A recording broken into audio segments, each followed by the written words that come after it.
ஊர் சமையல் சேனலை சப்ஸ்கிரைப் பண்ணுங்கள், மறக்காமல் பெல் பட்டனை கிளிக் பண்ணுங்கள். ஹாய் ஃப்ரெண்ட்ஸ், வணக்கம். வெல்கம் டு ஊர் சமையல். இன்றைக்கி நாம் பார்க்க போகிறது சேப்பங்கிழங்கு மசியல் தான் பார்க்க போகிறோம். வாங்க அதை நம்ம எப்படி செய்யலாம்னு பார்க்கலாம். ஃபஸ்ட்டு பார்த்தீங்கன்னா நான் ஒரு குக்கர் எடுத்துருக்கேன்.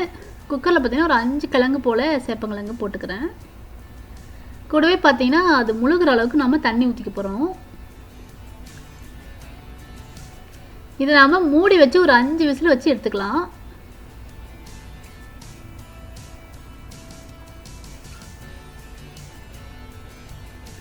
ப்ரெஷரை போட்டாச்சு.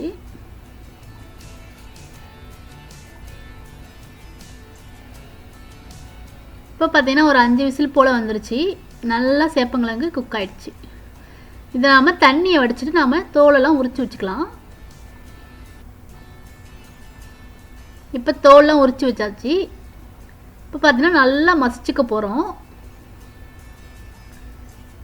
நம்ம கட்டி இல்லாமல் மசிச்சுக்கலாம்.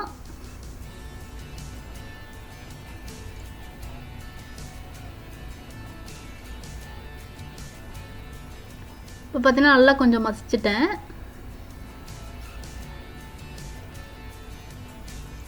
இந்த சேப்பங்களுக்கு பார்த்தீங்கன்னா ரொம்பவே உடம்புக்கு நல்லது. இது நம்ம அப்பப்போ சேர்த்துக்கலாம் சாப்பாட்டில்.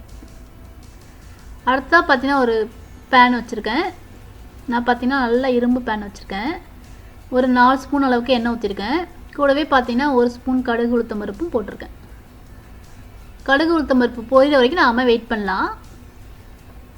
இப்போ பார்த்தீங்கன்னா நல்லா கடுகு உளுத்தம் பருப்பு பொரிஞ்சிருச்சு. இந்த நேரத்தில் 1 ஸ்பூன் அளவுக்கு ஜீரகம்,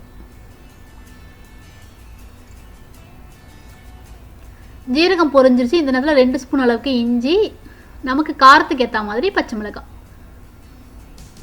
இதை நம்ம நல்லா வதக்கி விட்டுக்கலாம். கண்டிப்பாக இந்த மசியலுக்கு வந்து பார்த்திங்கன்னா அந்த இஞ்சி கண்டிப்பாக போடணும். அப்போ தான் நமக்கு வாய்வு அந்த மாதிரிலாம் எதுவும் சேராது. இப்போ கருவேப்பிலையும் போட்டிருக்கேன் ஒரு கத்து போல். கூடவே பார்த்திங்கன்னா ஒரு சின்ன சைஸ் வெங்காயம் பொடி பொடியாக கட் பண்ணி வச்சுருக்கேன். அதையும் நாம் போட்டு நல்லா வதக்கிக்க போகிறோம். இப்போ கொஞ்சமாக பெருங்காயமும் போட்டுக்கலாம். நான் தூள் தான் போடுறேன் இன்றைக்கி.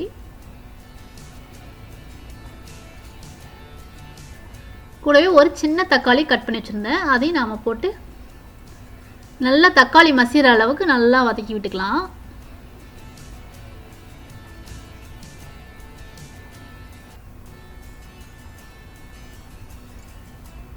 நல்லா அந்த இஞ்சியோட வாசனை சூப்பராக வருது. இப்போ பார்த்தீங்கன்னா இந்த நேரத்தில் கொஞ்சமாக மஞ்சத்தூளும் போட்டுக்கலாம்.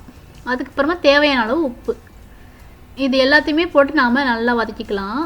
இதோட பச்சை வாசம் போகிற வரைக்கும், அந்த மஞ்சத்தூள் பச்சை வாசம்.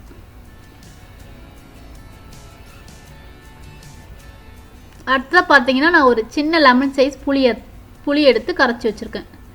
அதையும் நாம் இது கூட ஊற்றிக்கலாம். இந்த மசில் பார்த்தீங்கன்னா நல்லா ரைஸ் கூட வச்சு சாப்பிட்டா சூப்பராக இருக்கும். அப்புறம் தோசை, சப்பாத்தி அதுக்கெல்லாமே சூப்பராக இருக்கும். இப்போ பார்த்தீங்கன்னா நல்லா புளித்தண்ணி கொதிச்சிருச்சு, பச்சை வாசலாம் போயிடுச்சு. இந்த நேரத்தில் நாம் மசிச்சு வச்சுருந்த சேப்பங்கிழங்கு இது கூட சேர்த்துக்கலாம். இப்போ நாம் கட்டி இல்லாமல் நல்லா மசிச்சு விட்டுக்கலாம்.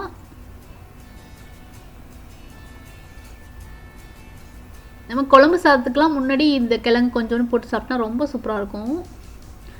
ரொம்பவே ஹெல்த்தியானது இந்த கிழங்கு.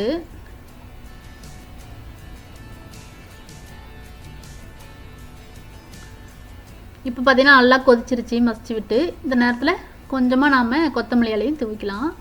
அவ்வளோதான், நம்மளோட சூப்பரான சுவையான சேப்பங்கிழங்கு மசியல் சூப்பராக ரெடி ஆகிடுச்சு. கண்டிப்பாக நீங்கள் ட்ரை பண்ணி பாருங்கள். ட்ரை பண்ணி பார்த்துட்டு உங்களோட கமெண்ட்ஸை எனக்கு தெரியப்படுத்துங்க. நன்றி, வணக்கம்.